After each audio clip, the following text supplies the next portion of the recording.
এসে মোস্তফা সারোয়ার ফারুকী ওইখানে দেখানোর চেষ্টা করেছে জিয়াউর রহমানের আমল কত খারাপ ছিল, হেনা ভোট করেছিল, গুম হইতো।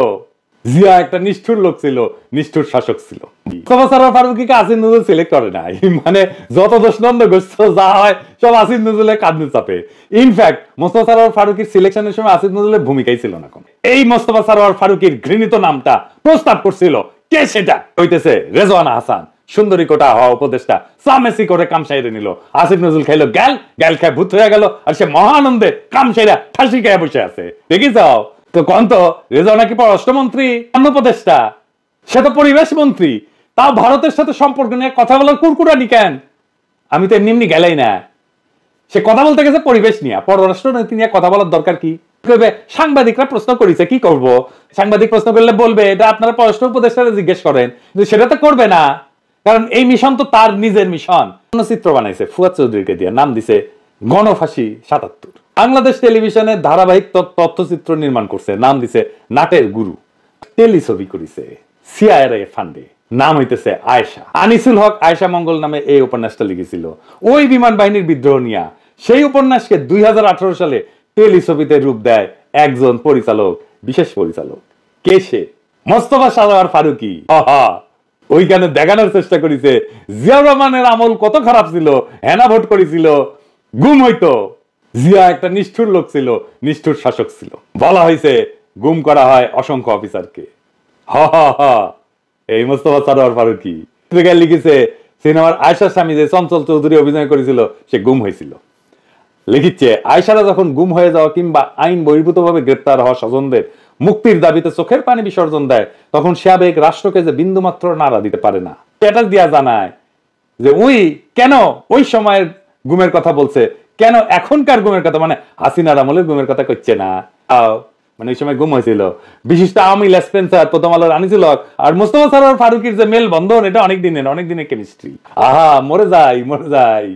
তো ফারুকী আয়েশা বানায় কাইন্দা বুক ভাসাইছিল, তার মানে তখন মনে প্রশ্ন আসে নাই কেন ২০১৮ সালে হাসিনা ক্ষমতায় সে কেন গুম কমিশন করে নাই ১৯৭৭-এর ঘটনায়? প্রশ্ন আসে নাই কেন? মানে প্রশ্ন আসে নাই কারণ সে সিআরআই এর ভাড়া খাটতে গেছিল ফারুকী, তখন টাকা দিছিল। তো বুঝলাম সেটা কও নাই তখন। এখন এটা গুম কমিশন হয়েছে। এই প্রফেসর ইউনূসের সরকার, তুমি যে সরকারের মন্ত্রী হয়েছো, ক্যাবিনেটে বসো, সেই সরকার করেছে। সেই ১৯৭৭ সালের গুমের তদন্ত কেন করতে বলো না সেই গুম কমিশনকে? তুমি ক্ষমতাবান, কও ক্যাবিনেটে কও, এটা সৎ উদ্যোগ হইতে পারে, সিনেমা বানাইতে পারো, ক্যাবিনেটে বসতে কবে না যে গুম কমিশন হয়েছে ১৯৭৭ সালে, গুমের বিচার করো, তদন্ত করো। এখন আবার সে কইবে না, কারণ সিআরআই তো টাকা দিবে না। চালাক মানুষ, এই অতি চালাক মানুষকে কে পছন্দ করলো? অনেকে মনে করে আসিফ নজরুল। না সেটা ঠিক না, কে আসেন সেটা দেখি। মোস্তফা সারোয়ার ফারুকীকে আসিফ নজরুল সিলেক্ট করে নাই, মানে যত দোষ নন্দ গোষ্ঠ যা হয় সব আসিফ নজরুলের কাঁধে চাপে। ইনফ্যাক্ট মোস্তফা সারোয়ার ফারুকীর সিলেকশনের সময় আসিফ নজরুলের ভূমিকাই ছিল না কোনো। আমার নিজস্ব অনুসন্ধানে পাওয়া গেছে, আমার নিজস্ব অনুসন্ধানে বাইরে হয়েছে সেই নাম যে এই মোস্তফা সারোয়ার ফারুকীর ঘৃণিত নামটা প্রস্তাব করছিল কে? সেটা হইতেছে রেজওয়ানা হাসান, সুন্দরী কোটা হওয়া উপদেষ্টা। সামেসি করে কাম সাইরে নিল। আসিফ নজরুল খাইলো গ্যাল, গ্যাল খায় ভূত হয়ে গেল, আর সে মহানন্দে কাম সাইরা ঠাসি খায় বসে আছে। দেখি যাও কেমন চালাক, চালাক। এই রেজওয়ানা হাসান মিশন নিছে ইন্ডিয়ান ইন্টারেস্ট বাংলাদেশে প্রতিষ্ঠা করবে। মোস্তফা সারোয়ার ফারুকীর কেস সাকসেসফুলি করার পরে সে আত্মবিশ্বাসী হয়ে উঠছে, এই কাজে আরো অগ্রসর হয়েছে। দেখেন নিউজটা কি কইছে, ভারতের সঙ্গে সম্পর্কের ছায়া দুই দেশের স্বার্থেই দূর করতে হবে। তো কোন তো রেজওয়ানা কি পররাষ্ট্রমন্ত্রী, অন্য উপদেষ্টা? সে তো পরিবেশ মন্ত্রী। তাও ভারতের সাথে সম্পর্ক নিয়ে কথা বলার কুরকুরানি কেন? আমি তো এমনি এমনি গেলাই না। সে কথা বলতে গেছে পরিবেশ নিয়ে, পররাষ্ট্র নীতি নিয়ে কথা বলার দরকার কি? সাংবাদিকরা প্রশ্ন করেছে, কি করব?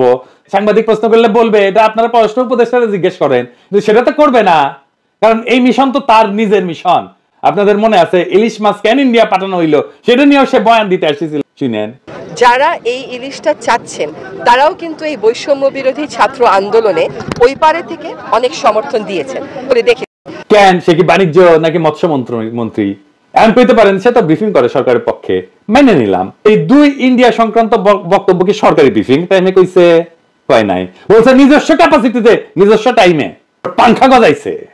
কইছে না যদি রাজনীতিবিদ হয়ে সংস্কার করে তাহলে 53 বছর তারা কি করেছেন, হ্যাঁ, তার মানে 53 বছর কোনো সংস্কার হয় নাই। সংস্কার বুঝে চিন্তা করেন, সংস্কার হয় নাই। 80-র দশকে যে বাজারমুখী অর্থনীতি গ্রহণ করা হলো নীতি হিসাবে, এটা সংস্কার না? রেজওয়ানা 82 সালে যে উপজেলা পদ্ধতি চালু হইলো, তৃণমূল পর্যায়ে প্রশাসন কার্যকর করার জন্য ব্যবস্থা নেওয়া হইলো, এইটা সংস্কার না? সিটি কর্পোরেশন হইলো, ঢাকা চট্টগ্রাম সহ বড় শহরগুলোতে সিটি কর্পোরেশনের কার্যক্রম চালু হইলো, এটা সংস্কার না? স্থানীয় সরকারের 93 সালে যে সংসদীয় গণতন্ত্র প্রতিষ্ঠা হইলো, এটা সংস্কার না? তত্ত্বাবধায়ক সরকার যে হয়েছিল 96 সালে, এটা সংস্কার না?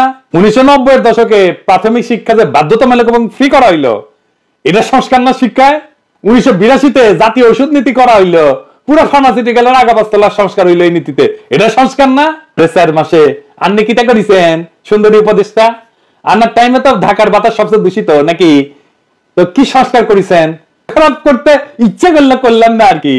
হ্যাঁ, এইটা তো আন্নার মন্ত্রণালয় কাজ নাকি হারকুলিস হয়ে গেছেন? হ্যাঁ, একেবারে ইন্ডিয়ার সাথে সম্পর্ক, হ্যাঁ, নতুন উপদেষ্টা বানানো, একেবারে পলিটিক্যাল পার্টির সাথে পাঙ্গা নিতে গেছে। হ্যাঁ, হারকুলিস সবচেয়ে বেশি বুঝেন, সবচেয়ে বেশি পারেন।